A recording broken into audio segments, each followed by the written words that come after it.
Eu pego daqui para voltar a falar sobre a reforma tributária, o assunto mais falado de hoje, a posição do partido e também sobre a aprovação. Nós recebemos agora o senador do PSDB do Distrito Federal e líder do partido, Isalci Lucas. Isalci, muito bom dia ao senhor, muito obrigada pela participação aqui no Jornal da Manhã de hoje, senador.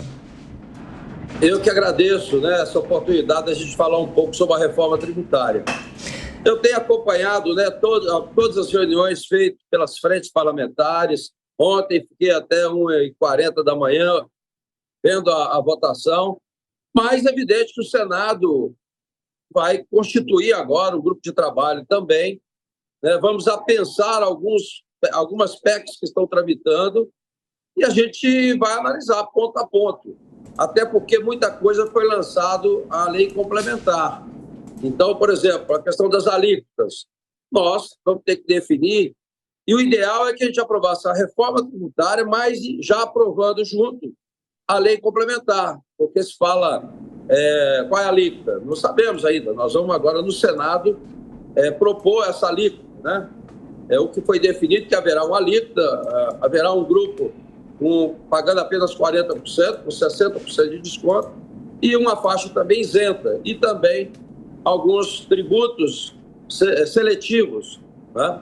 Teve que avaliar a questão do serviço, porque havia várias emendas no sentido de poder abater parte da previdência, da folha de pagamento, porque na área de serviço, que é 70% do PIB, 70% das despesas, do custo, é mão de obra.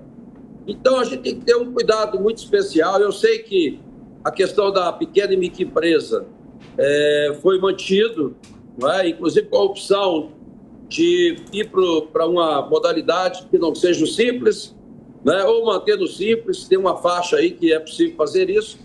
Então, eu acho que está protegido. Agora, temos que avaliar detalhadamente a questão do serviço, principalmente, e o governo precisa contribuir com as simulações. Qualquer reforma que você vai fazer, e o governo tem todos esses instrumentos, eu não sei por que não há transparência do que acontece hoje. Eu me lembro, quando a gente discutiu a questão do Simples, o governo dizia que ia quebrar o país, que ia reduzir a arrecadação, e acabou aumentando. Então, no Senado, evidentemente, nós queremos ter acesso qual é a arrecadação de hoje, de cada segmento, de cada situação, e a gente simular com a aprovação o que vai acontecer, para a gente definir uma alíquota, porque nós não queremos aumento de imposto. E da forma como está, e as intenções do governo, haverá sim aumento de carga tributária. Então, a gente precisa ponderar agora na lei complementar, definindo alíquotas, vai ficar, evidente, muito mais fácil. A lei complementar, ela não requer 2/3, basta a maioria, então fica mais fácil de aprovar. Mas a gente não pode dar um cheque em branco e deixar o governo fazer o que ele quer. Então, nós temos que simular isso. O grupo vai ser constituído na CAI, na Comissão de Assuntos Econômicos. Lógico, depois vai para a CCJ também. Mas nós teremos toda uma tranquilidade para poder avaliar e contribuir, porque a Câmara aprovou, mas o Senado não é um cartório que só vai carimbar. Nós vamos estudar novamente, vamos pensar algumas PECs que está tramitando e vamos fazer um texto que seja um texto bom para o Brasil. Na prática, na redação, que as intenções são ótimas, as apresentações são maravilhosas, mas quando você coloca no papel e na prática, pode haver aí algumas dificuldades. Mas nós vamos trabalhar no sentido de aprovar a emenda. No Senado, nós trabalhamos na PEC 110 praticamente 3 anos. Havia PEC 45 a 110.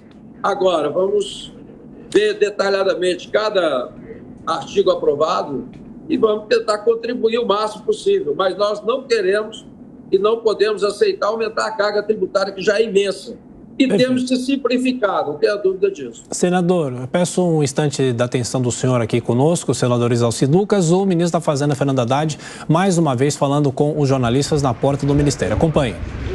Digo que não, é o seguinte, isso aí exige compensação, E as compensações, assim, nós estamos chegando num momento do ano que não tem mais. Já a gente complementa e continua acompanhando a fala do ministro da Fazenda. Daqui a pouco a nossa reportagem volta de lá. Então agora a gente gira os nossos comentaristas, você, Amanda Klein. Senador, bom dia. Acho que uma coisa que o ministro Fernando Haddad tinha falado hoje e agora, né, nessa fala, e também conversando aqui com senadores de oposição, outros representantes da oposição, eles questionam também, uma coisa é sobre o Conselho Federativo, né? O ministro Fernando Haddad falou, olha, os estados não vão perder a autonomia, isso é quase uma coisa automática, a gente define por legislação uma vez e depois isso vai no automático, comparou até com o Fundeb. Tem gente preocupada que esse Conselho Federativo mexa na autonomia ou tire a autonomia dos estados e centralize as receitas. O Senado, como Casa da Federação, naturalmente vai se debruçar sobre isso. Quero saber qual a sua posição. Assim, debate pronto. Eu sei que o senhor ainda vai se debruçar sobre o texto.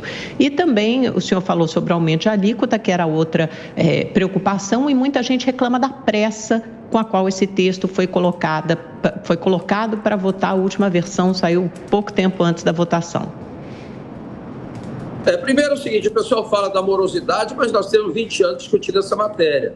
Agora, o que foi muito ruim é que o texto apresentado, porque houve as diretrizes, né, muita apresentação, mas, na verdade, o texto foi apresentado na semana anterior às festas juninas e agora, imediatamente, foi apresentado já o texto para votação. E muitas mudanças, inclusive do substitutivo, que foi feito na hora. Teve alguns questionamentos da votação, né, que foi colocado ali, que não estava, inclusive, no primeiro turno. Então, a gente tem que ver isso. Lógico que teve acordo o tempo todo, recebendo cada segmento, os governadores. Lógico, na questão dos estados e municípios, nós temos hoje o país nosso é continental, né, e temos realidades completamente diferentes em cada estado. É evidente que o fundo, né, do desenvolvimento regional, por exemplo, ele tende, evidentemente, a compensar as regiões mais carentes com mais recursos.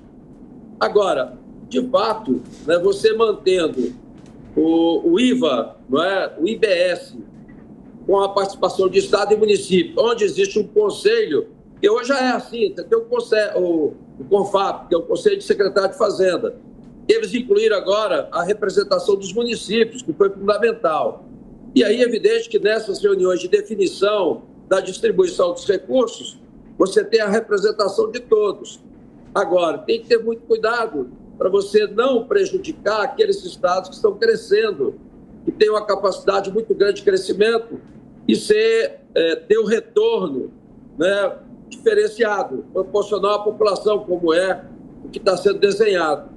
Então, a gente pode ter um estado produzindo muito, crescendo muito e recebendo de volta um valor menor, exatamente em função que outros estados, outros municípios têm uma necessidade maior.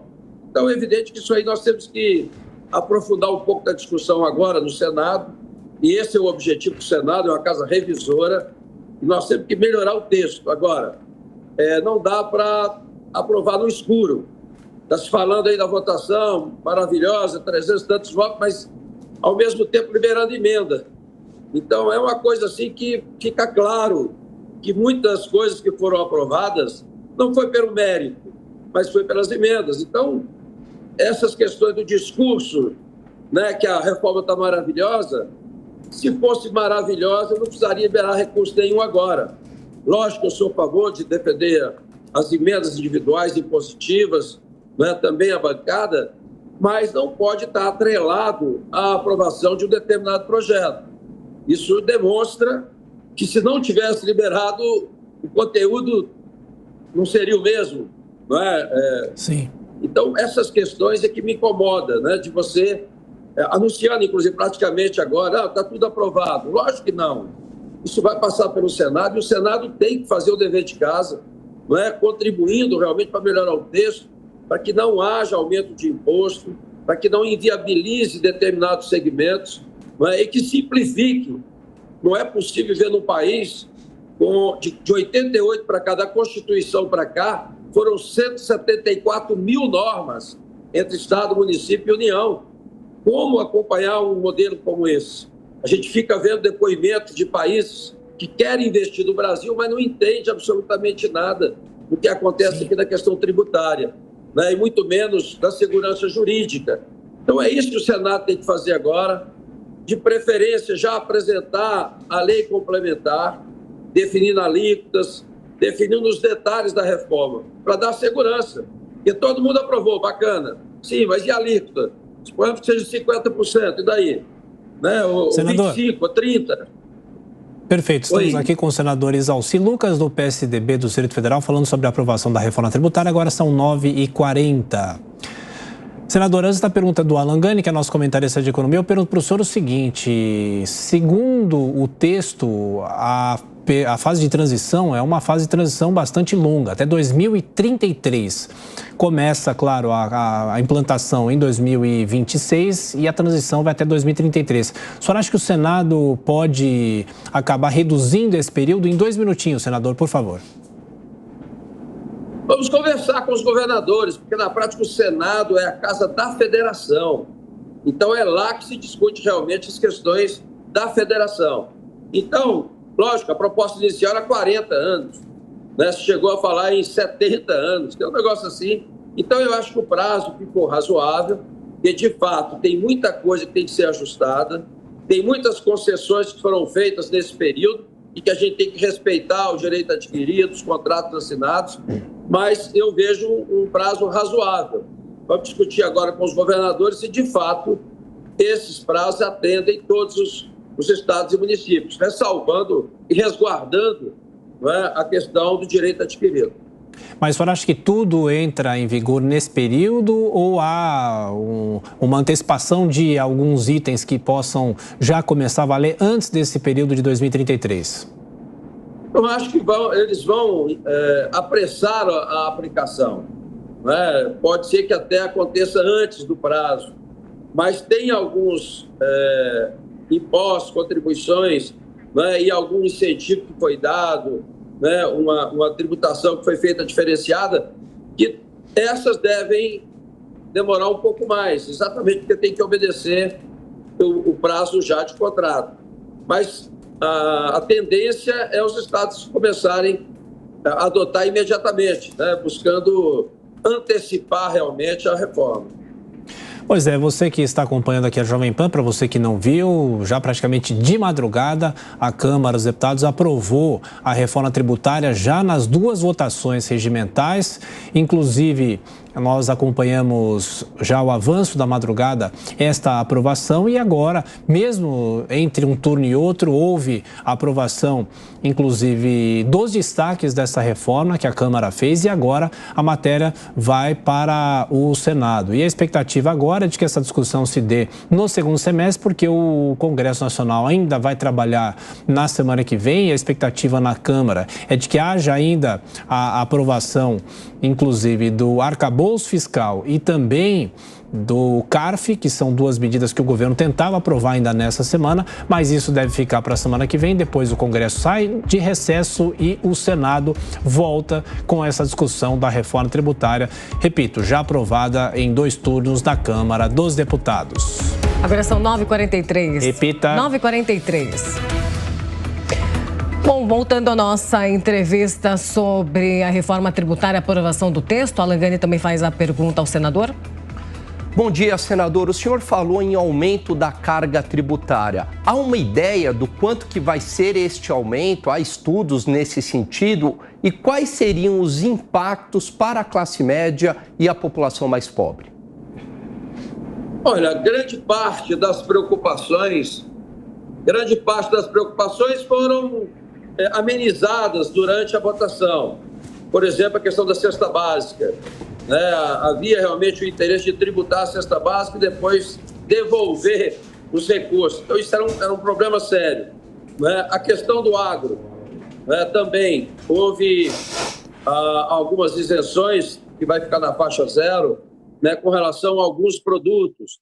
Então, essas coisas facilitaram a aprovação em função dos segmentos. Nós temos ainda algumas questões do serviço, né, do profissional liberal, né, do serviço da área de saúde e educação, que haverá uma redução de 60%, mas qual é a alíquota que nós vamos aprovar? Vai ser 25%? Pode ser 20%?